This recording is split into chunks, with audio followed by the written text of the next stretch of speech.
niin, morjesta vaan. Se olisi taas viikonloppu. Ei voi sanoa, että lauantai-ilta, koska nyt ollaan jo sunnuntain puolella. Kello on 20:01. Ei kerinyt ihan lauantaille nämä hommat. Sunnuntain puolella mennään jo, mutta viikonloppu kuitenkin. Ja uutuusjuomia on tullut alkoon. Niistä ensimmäisenä tämmönen. Eli jaloviina glögi. Jaha, pannaanpas lisävalloa. Niin, tämmönen tosiaan glögi, eli joulusesongin tuote tullut alkoon. Ja miksi minä testaan tämän nyt jo? Koska normaalistihan minä testaan vasta jouluna tämmösiä, mutta koska tämä on jaloviinan tuote, niin ilman muuta. Normaalistihan minä en tee tämmöisistä juomista videota ollenkaan, muuta kuin jonkun valokuvakoosteen tai sitten ihan kuvapostauksia vaan näistä viiniklökeistä. Mutta koska tämä on jallun tuote, niin se tekee asiaan poikkeuksen. Joten tämä voidaan testata ihan niin kuin normaalina testijuomana. Maistellaanpas sitten ihan, niin, ei kylmänä vaan huoneenlämpöisenä siis, oli tarkoitus sanoa. Ja ihan pikkusen voisi kattilassa lämmittää ja testata myöskin kuumana, että minkälaista on. Koska kyseessä on kuitenkin tämmönen glögityyppinen juoma, niin pitäähän sitä vähän lämmittää ja kokeilla silleenkin. Hyvää joulua lukkeetus. Hyvää joulua vaan näin ennakkoon. On aika kivan tuoksunen. On justiinsa ne jouluiset mausteet siellä runsaasti. Mitä kaikkea tässä on?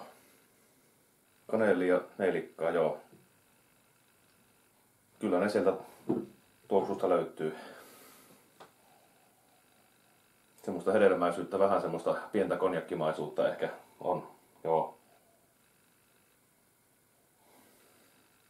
Mutta tämä on kuitenkin viinipohjasta, viiniklöki. Eli joku valkoviinihän tässä on varmaan niin kuin pohjana. Ja siihen on lisätty nuo mausteet ja tilkka ehtaa jallua.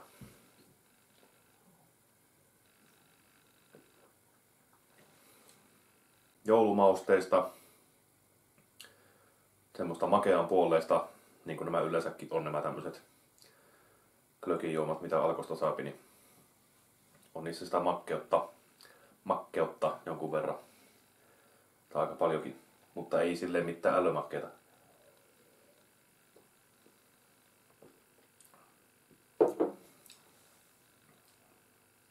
Vähän se lämmittelee kurkun perällä, että on siinä sitä alkoholia kuitenkin.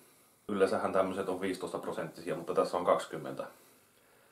Tämä on jo vähän tämmöistä ärmäkämpää glögiksi. Mutta on joulumausteista. Kaneeli ja neilikkaa maistuu siellä ja semmoista hedelmäisyyttä, vähän konjakkimaisuutta. Lämmittää kevyesti.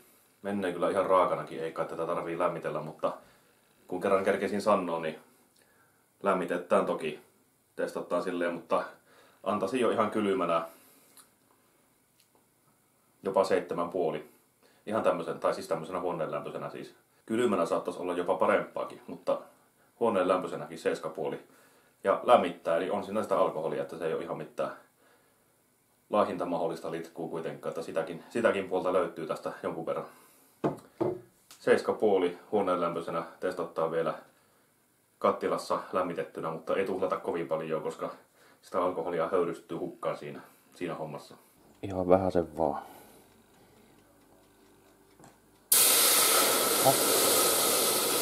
Oli kuuma. Tuon verran.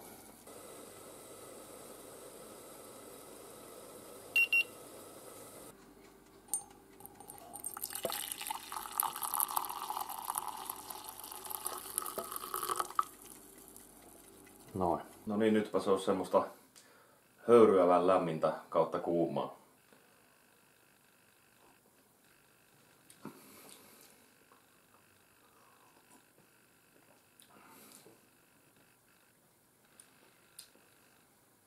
No joo, ei huono. Mutta monissa näissä viiniklökeissä on semmonen juttu, että minä tykkään melkein huoneenlämpöisenä tai kylmänä enemmän kuin lämmitettynä. Ja tämä on yksi niistä selvästikin. Parempaa oli tommosena viileämpänä. Mutta siis on tämä hyvää tälleenkin. Ei siinä mitään. Ennemmin laittaisin vaikka Mitenköhän tämä toimisi muuten? Tämä voisi toimia vaikka vaniljavodkan ja omenamehun kanssa ja jäätä siihen, jos kylmänä halusi juua. Voisi toimia silleenkin. Ihan tälleen vaan tuli extempore mieleen. Mutta toimii toki näin kuumanakin.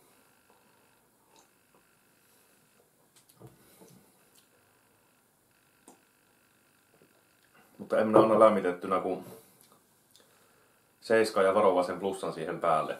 Molemmilla tavoilla hyvää. Kuitenkin semmoista ihan ehkä jopa aavistuksen parempaa kuin oletin. Tai no en tiedä, mutta toimii. Mahdollisesti ostaa jouluksi uudelleen. Ja seuraavaksi lisää testijuomia. Pysykää kanavalla.